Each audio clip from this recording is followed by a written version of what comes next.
How's everyone doing? Thanks for joining me on my small engine repair channel. Today's project's on this Troybilt push mower with a Honda GCV 160, and I just picked it up from my scrap guy. Not sure what it needs, so we're going to take a look at it and see if we can't figure it out.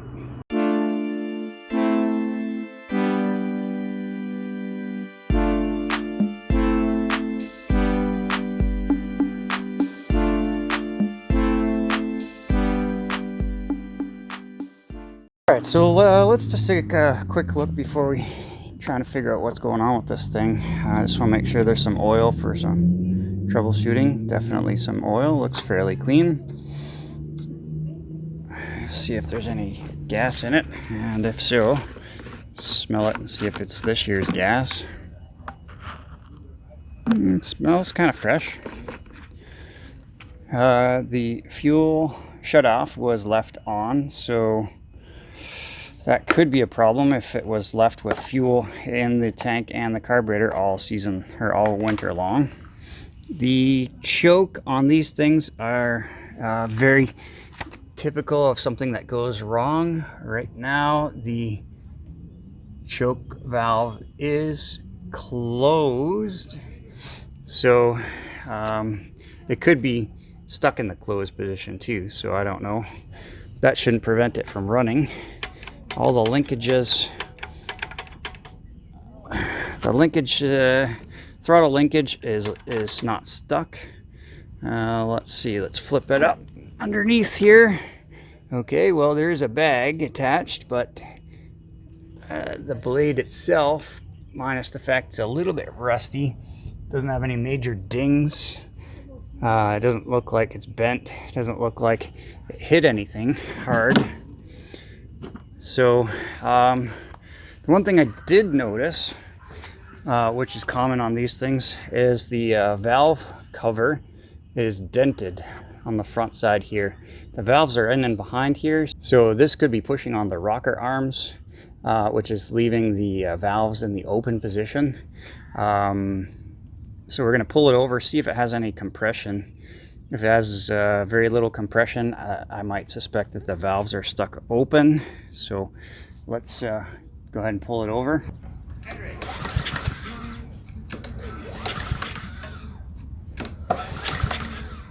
Alright, so I would say there's a bit of compression, but it's I can pull it over fairly easily. I definitely think that this is a problem, but let's see if it will start. I pulled it over, nothing happened. I'm going to put some quick start in here in the throat of the carburetor and see if it will spark off. I'm just going to use a flathead screwdriver, a small one there, just to open that choke flap. Spray some carb spray right in the throat of the carburetor. This will tell us if we have spark and compression or if it's a fuel problem.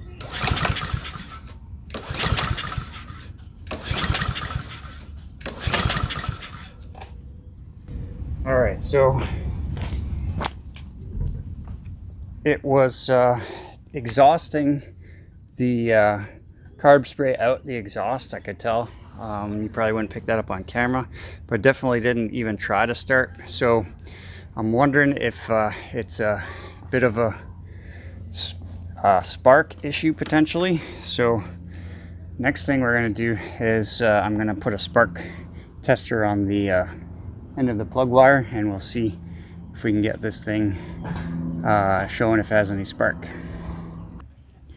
Alright, so I brought you in the garage where it's a little bit darker than outside, but we're concentrating right here, looking for a glow. If we see a glow, then that definitely shows spark.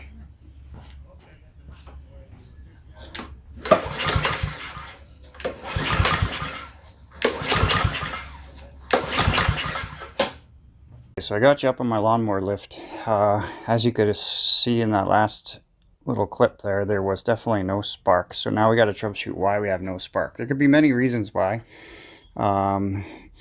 So first thing is, if this, when you pull this handle at the top, it's attached to this cable.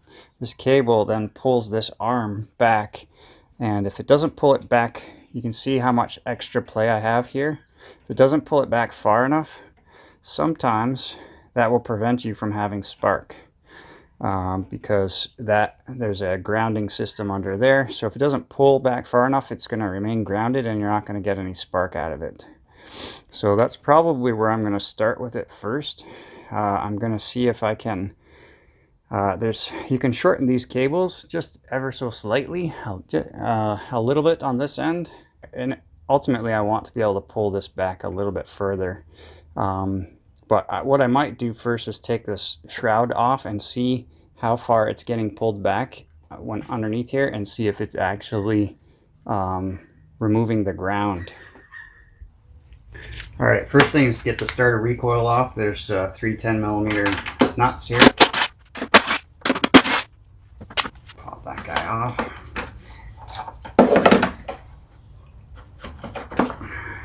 Pop the fuel tank and the cover off. And here is that mechanism right here. All right, so what that does is it releases a brake. You can see there's a brake here that is being released on the flywheel. When you pull that, it releases that brake. And also there's a grounding system back here. So that looks like it's okay. I mean, another option that we could be having a problem with is the ignition coil. All right, it could be also that this ground wire, which I think maybe we just might have solved something here. So this ground wire was kind of stuck to the ignition coil. If I pull this, see if I can pull this off with one hand here. Could be. So yeah, maybe. Nah, so it's not really penetrating down to the wire. So if this ground wire is exposed to a ground anywhere in the system, then what's going to happen is you'll never get ignition. You'll never get spark. Okay, so I don't see a grounding issue at this point. I'm going to release the handle up top, and we're going to see how far this actually releases this way, and that shouldn't be making contact right there. All right, so I released the little tie from up top there, which then moved this arm over, and you can see it is not touching, but I don't know if you can hear that on the camera. This little U-shaped or V-shaped bracket has to get pushed over far enough to make a contact with this. So what I'm going to do is I'm going to pull that back again, and I'm going to try and listen to see if I can hear this arm run into this V-shaped arm and push that far enough over to make that contact.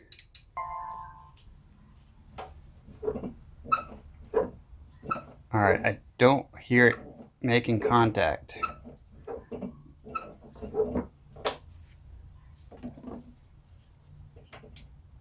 There.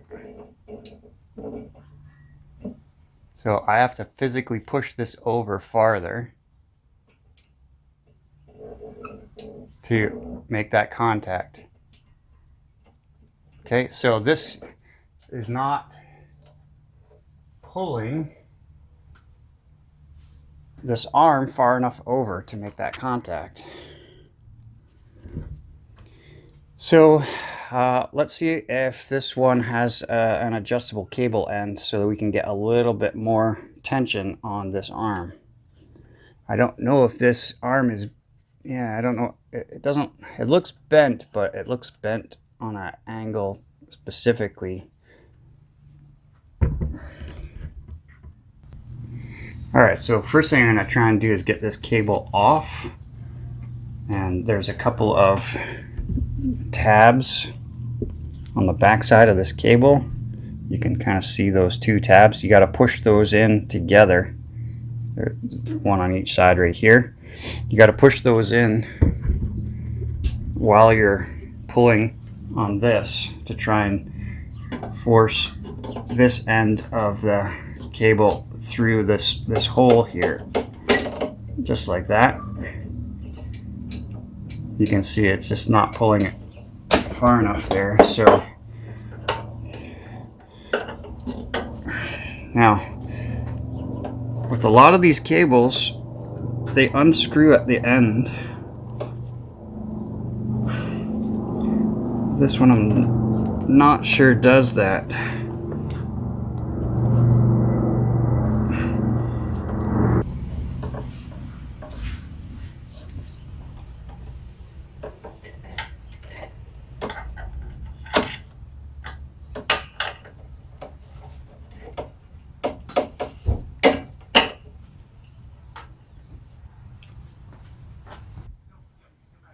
Alright, so it turns out this cable end is not an actually adjustable one, unfortunately. So what we're going to do is try and look up here at the other end. What I can kind of see, I don't know if you're going to be able to see this, the lighting. You can kind of see that this arm is actually bent. So what I'm going to try and do, I think what that's doing is put a little bit of slack on this cable and not pulling it as far. So I'm going to bend that back and see if that makes any difference. All right, so one of the weak points in some of these MTD style lawnmowers, these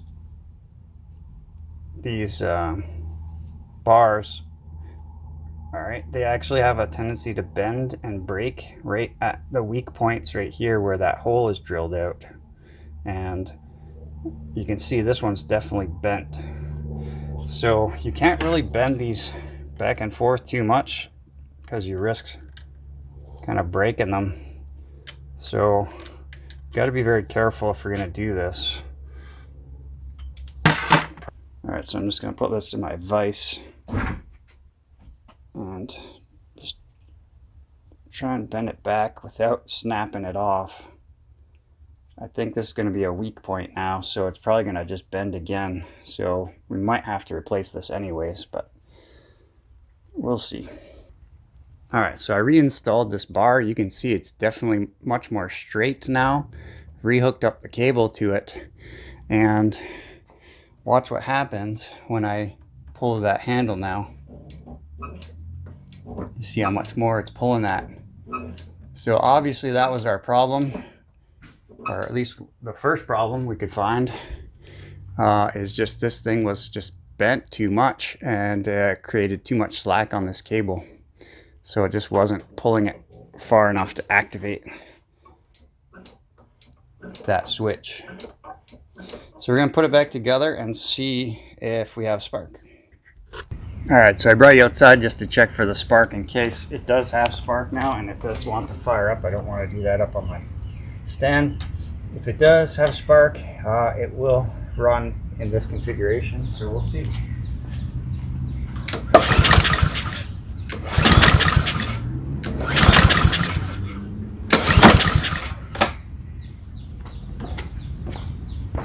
Alright, so I didn't see if it had spark or not, so I'm just going to put you up closer here. Because that's obviously not our problem, or not the only problem.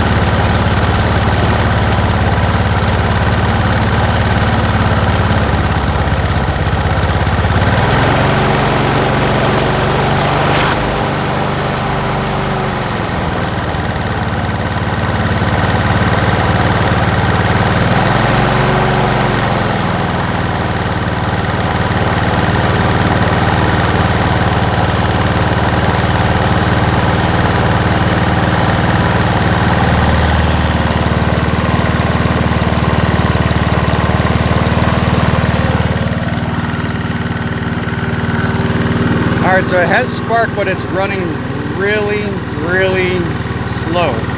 So here's the governor arm, controls the throttle, and this spring controls how much tension's on that governor. The more tension you put on that, the faster it's going to go. So if I move this arm this way, which means this arm's going that way, it's going to go faster.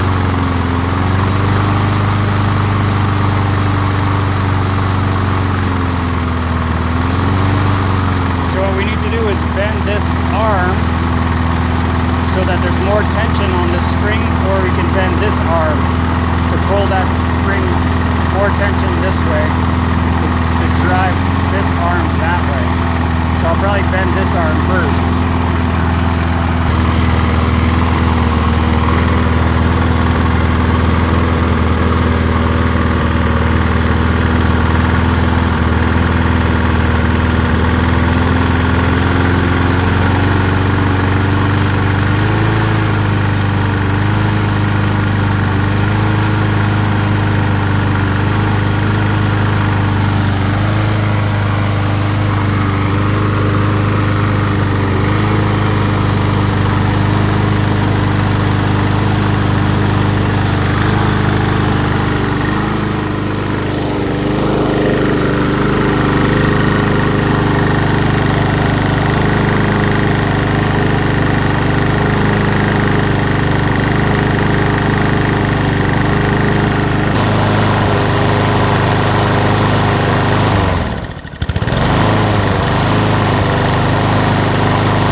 Alright, so that's a score, guys. That's a $0 fix on this Troybilt Honda powered push mower. So once I clean this thing up and give it a full service, I'm going to go through the carburetor. I am going to change the oil, sharpen the blade, get that bag off of there, you know, lubricate all of the wheels and the cables. And I am going to take this valve cover gasket off. It's pretty easy, for just 10mm bolts, and then pound that back into shape and reinstall it. So hopefully me troubleshooting this mower and working through the ignition system on this thing is going to be helpful to some. If you like the content, please show me a little love, smash the like button down below, and also consider subscribing to my channel. Really helps me out. Till our next project, guys, take care.